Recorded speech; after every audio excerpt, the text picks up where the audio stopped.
This is Paul. Yeah. hmm there was an election. Yeah. hmm Now I could get the phone records for Sandra Lee Taylor, Yeah. and I could call her to the witness stand under the penalty of perjury, Yes.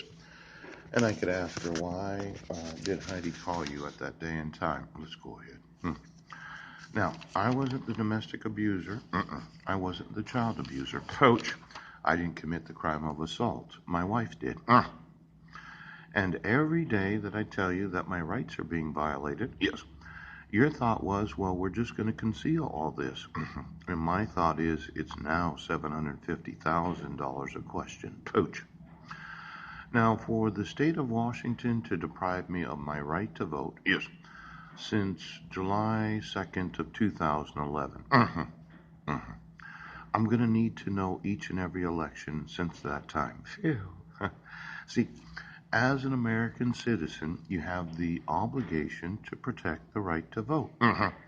But when your wife slaps you Yes. and then spends 2 weeks rearranging her personal life Yeah. to fabricate evidence against you, Yes. to have you put in jail on Guam, Yes. so that she can escape from the U.S. territory, move back to Clallam County, Yes.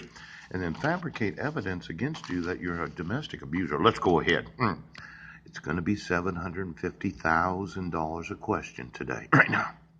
Now, mental health evaluation and the treatment if required. Yes. You know, I wouldn't do your mental health evaluation because I'm not the one that assaulted my spouse. She was. So I'm going to need all those mental health evaluations for the last 15 years. Yeah. And for each and every judge that thinks, well, we do not have to protect the due process rights of the respondent, I'm going to make absolutely sure that you go to prison. Pooch. Now, today, Brent Basin, the question's worth $750,000. How does the court commissioner issue a temporary protection order Yes. when the respondent's in jail on Guam Yes. after the arrest for the false accusation of family violence, child abuse, without protecting the respondent's right to get due process, Yes. known as notice of court hearings, before the court agrees to do anything? It seemed that there was this idea. The man pays and the woman gets the children. Yes. Now, in your ultra conservative Mormonism, that might be the way you think about things. Yes. But in the actual nation of the United States, you do not give anything to any litigant, Yes. unless both parties have their rights protected. Now, this county, Yes. had this idea. The man pays and the woman gets the children. My thought was Yes. that the man gets custody of the children and the woman pays.